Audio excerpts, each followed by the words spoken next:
Bonjour chers apprenants, je suis Martino Tempo. Bienvenue à ce programme Impact Études.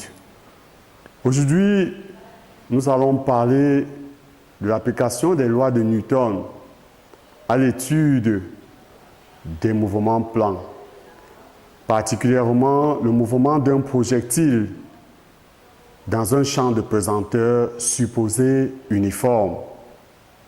Nous allons partir d'un schéma illustratif pour aboutir à l'équation horaire du mouvement et, si possible, à l'équation de la trajectoire. Bien. Alors, vous pouvez constater devant vous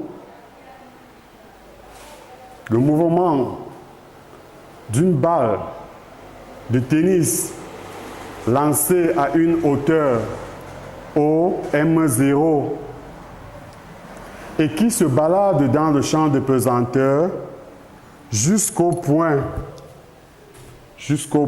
P, par exemple, le point P là, d'abscisse XP. Alors, il se pose le problème d'établir l'équation horaire du mouvement de la balle de tennis. Ça pouvait être une balle de basket, ça pouvait être aussi le ballon de foot, par exemple. Alors, nous allons partir des conditions initiales.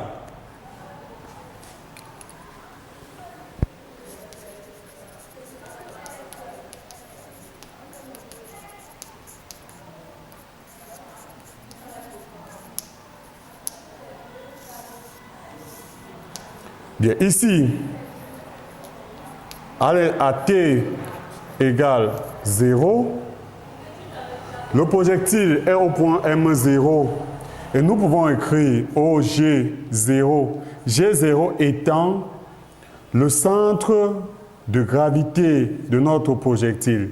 Ici, X0, c'est 0, Y0, remarquez que c'est OM0, OM0 et c'est égal à 1Y0 non nul et Z0 égale 0. Remarquez que K entre dans le plan. De même, toujours à cet instant, V0 aura quelles coordonnées? V0x qui doit être égal à V0 cosinus de alpha, V0y qui doit être égal à V0 sinus de alpha et V0z égale à 0. Vous pouvez remarquer que là nous avons un petit triangle rectangle. Un petit triangle rectangle là, nous pouvons avoir un point quelconque A et B.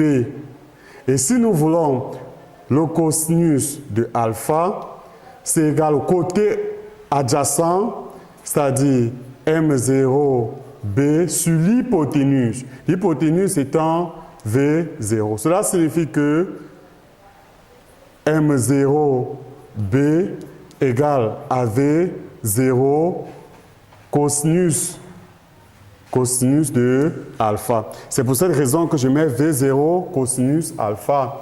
Et suivant Y, nous projetons là pour avoir VY. Ici, nous avons VX.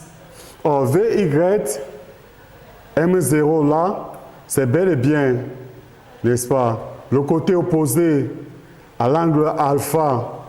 Et nous pouvons voir réellement qu'il s'agit d'un V0 sinus alpha. Alors, à un instant T quelconque, différent de 0, nous pouvons penser au théorème du centre d'inertie. Nous pouvons penser au théorème du centre d'inertie. Le système, il s'agit, n'est-ce pas, du solide qui est le ballon, la balle, le solide S de masse petit m, de centre de gravité G. De masse petit m, de centre de gravité G. Alors, le bilan des forces.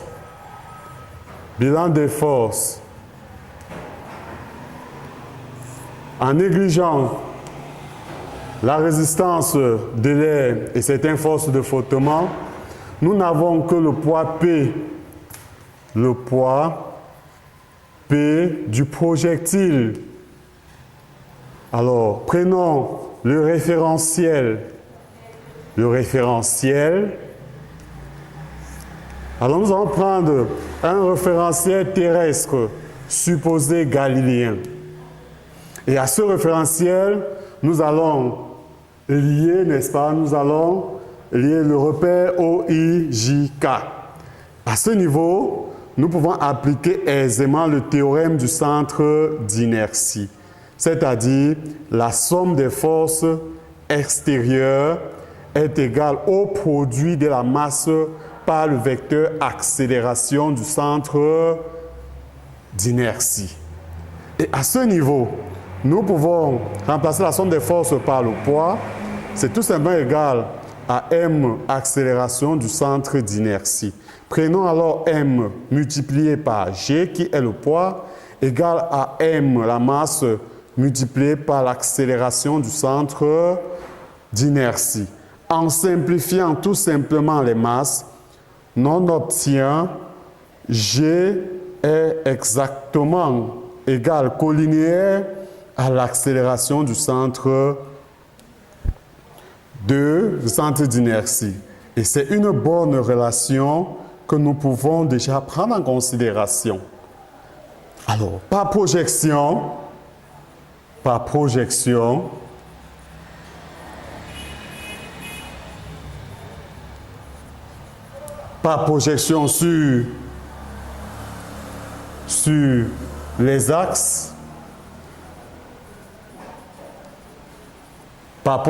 sur les axes, il s'agit ici tout simplement dans X, Y et Z, ou tout au moins, disons, I, J, K. Qu'est-ce que nous obtenons? Lorsque nous prenons G, le vecteur accélération de la pesanteur, on aura Gx qui est égal à 0. Remarquez, voilà G. G n'existe pas sur l'axe des abscisses. Par conséquent, sa valeur c'est 0. Gy est égal à moins G.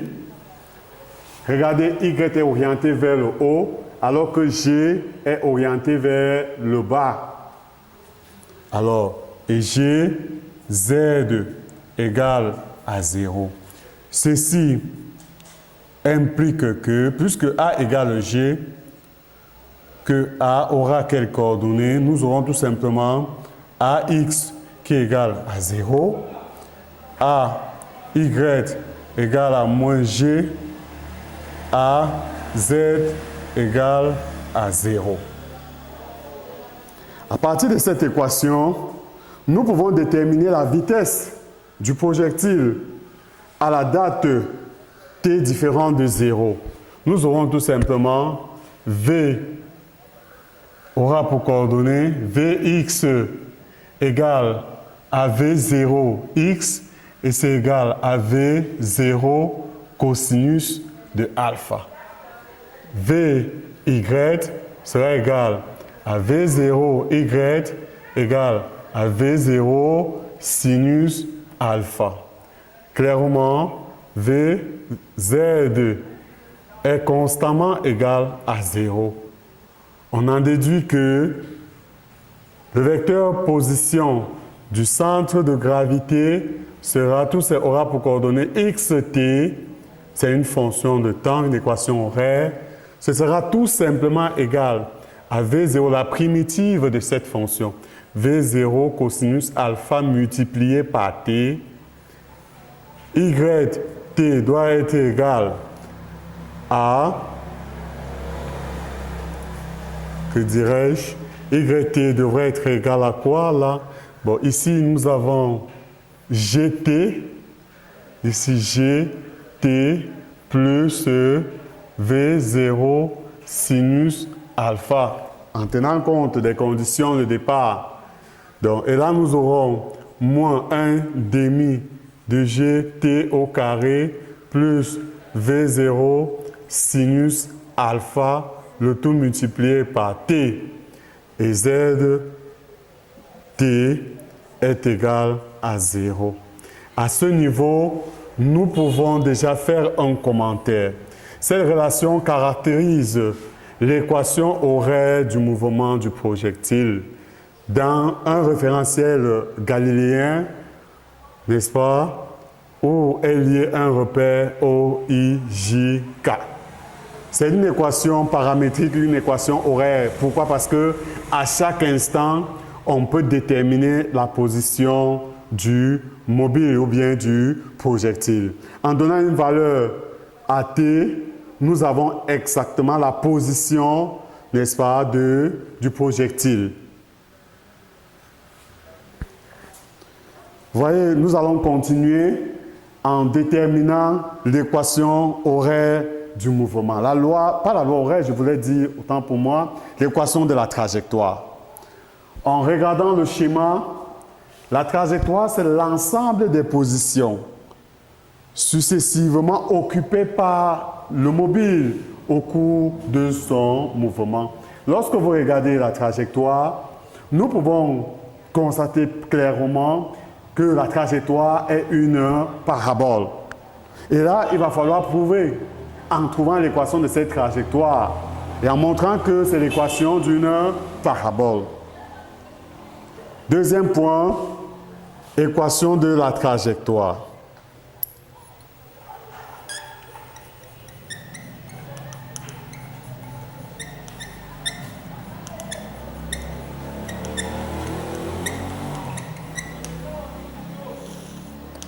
Bien, si nous appelons la première équation 1 et la 2 et ici 3, l'équation de la trajectoire s'obtient en éliminant le paramètre T dans les équations horaires, tout simplement. Donc, si je prends la première relation, j'aurai x égale à V0 cosinus alpha multiplié par T. Ceci signifie que T doit être égal tout simplement à x le tout sur V0 cosinus de alpha. Vous êtes d'accord avec moi? Alors, dans la deuxième relation, je remplace T par sa valeur. Je remplace T par sa valeur. J'aurai alors Y devient moins 1 demi de GT au carré plus de G, puisqu'il faut remplacer G, X, le tout sur V0 cosinus alpha au carré plus, on remplace T par sa valeur, V0 sinus alpha multiplié par X, le tout sur V0 cosinus de alpha. Voilà ce que nous obtenons. Alors, si nous arrangeons un peu, qu'est-ce qu'on obtient? Nous obtenons moins G, le tout sur 2 V0 carré cosinus carré alpha x au carré plus V0 x sinus alpha, le tout sur V0 cosinus alpha. Alors, nous pouvons enlever, les V0 s'entretuent là, et il nous reste tout simplement x sinus sur cosinus. Or, sinus sur cosinus, c'est tangente. Donc, nous pouvons écrire, c'est moins g sur 2 V0 carré cosinus carré alpha multiplié par x au carré plus x tangente de alpha plus évidemment h. Plus h. D'où vient le h en fait? N'oubliez pas que AT égale à 0, nous avons eu x0 égale à 0, y0 égale à OM égale à y0 égale à h, si vous voulez, et z0 égale à 0. Cela signifie que là, c'est le théorème du centre d'inertie, et ici, nous pouvons tout simplement ajouter le h. Partant des conditions. Tout simplement, nous pouvons conclure en disant tout simplement notre équation de la trajectoire, c'est y égale à moins g sur 2 v0 carré cosinus carré alpha x au carré plus x tangente alpha plus h qui peut être aussi égal à y0. Posons moins g le tout sur 2 v0 carré cosinus carré alpha égale à grand A. Et tangente alpha est égale à B. H égale à C. L'équation, si j'appelais ça la relation 3, la relation 3 devient y égale à x au carré plus bx plus c. Remarquez très bien qu'il s'agit ici de l'équation d'une parabole. La trajectoire est bel et bien une parabole bien définie. Chers apprenants,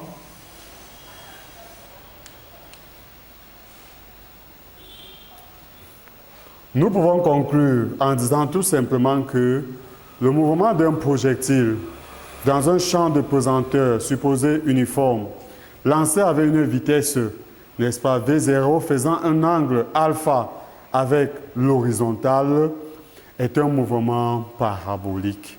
C'est un mouvement parabolique. Et chaque fois, remarquez que z égale 0 à tout instant. Z égale à 0 à tout instant. Cela signifie que, n'est-ce pas, le mouvement du projectile est un mouvement plan. Et ce mouvement s'effectue dans le plan défini par les repères O, I, O, J. La deuxième chose, c'est que, en regardant ou en analysant ces équations horaires, nous pouvons dire que le mouvement du projectile est uniforme sur l'axe des abscisses, l'axe OX, et uniformément varié sur l'axe OJ ou l'axe des Y. Alors, nous allons nous arrêter à ce niveau pour continuer avec les caractéristiques de cette trajectoire, à savoir la flèche et la portée. Rappelons quand même que la flèche, c'est l'altitude maximale atteinte par le projectile. Et la portée, n'est-ce pas, c'est le point sur l'horizontale correspondant à l'ordonnée pratiquement nulle.